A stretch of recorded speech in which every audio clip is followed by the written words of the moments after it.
Kali ini kita akan membahas sebuah film asal Jepang yang ceritanya sangat sedikit dan kira-kira menurut saya 80% dari film ini dipenuhi dengan adegan percocok tanaman.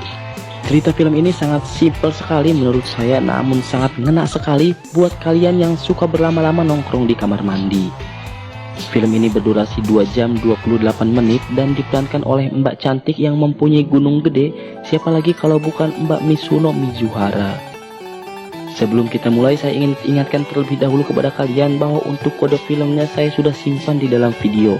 Jadi jangan ada yang komen-komen lagi untuk menanyakan soal kode, cukup kalian pantengin aja konten ini sampai beres. Baiklah, tanpa harus berlama-lama kita langsung aja ke alur ceritanya. Film akan dibuka dengan memperlihatkan sepasang suami istri yang sedang makan malam di rumahnya. Kita sebut saja bapak-bapak ini dengan nama Pak Otong. Sementara untuk yang ibu-ibunya kita sebut saja dengan nama Bu Susi.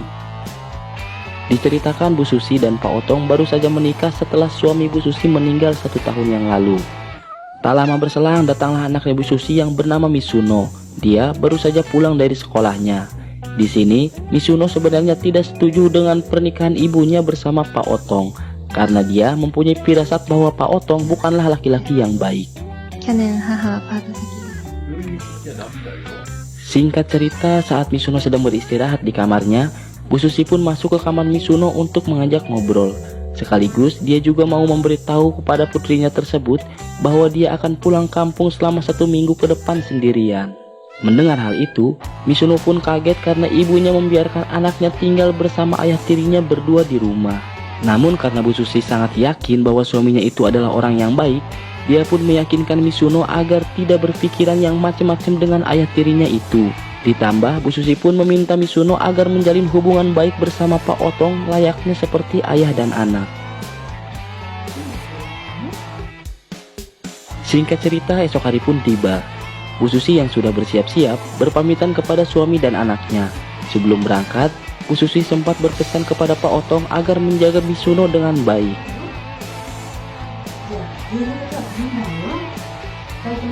Setelah Bu Susi pergi, nampaknya raut muka bejat Pak Jono mulai muncul.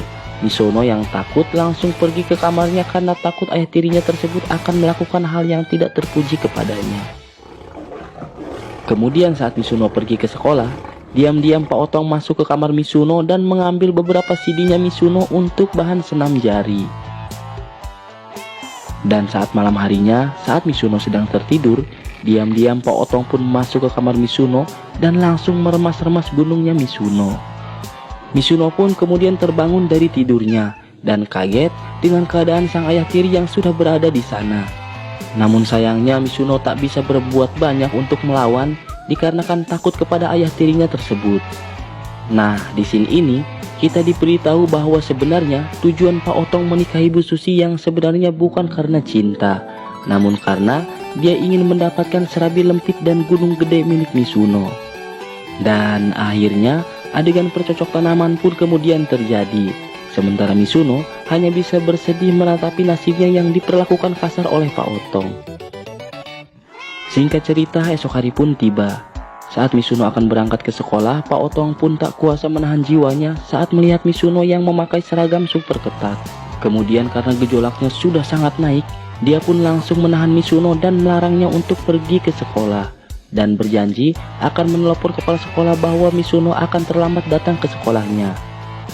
Dan seperti biasa lagi dan lagi Pak Otong pun memaksa Mizuno untuk menemaninya olahraga pagi sampai mereka berdua lemas. Saat malam harinya, terlihat Bu Susi menelepon Mizuno untuk sekedar menanyakan kabar mereka berdua. Mizuno yang tahu bahwa dirinya diawasi oleh Pak Otong hanya bisa mengatakan kepada ibunya bahwa dia dan Pak Otong baik-baik saja tanpa masalah. Kemudian saat Mizuno sedang beristirahat, Pak Otong pun datang ke kamar Mizuno dan membawakan minyak kepadanya. Pak Otong mengatakan bahwa dia ingin memijat tubuh Mizuno karena kasihan melihat Mizuno yang sepertinya sangat kelelahan setelah pulang dari sekolah. Yang mana itu hanyalah alasan Pak Otong dan tujuan aslinya yaitu untuk meminta jatah malam kepada Mizuno. Dan adegan pun kemudian berlanjut lagi. Kini hari-hari Mizuno pun hanya dihabiskan dengan cocok tanam siang malam pagi sore bersama Pak Otong. Tak terasa 1 minggu pun kini hampir berlalu, dan itu adalah hari terakhir kepulangan Bu Susi dari mudiknya.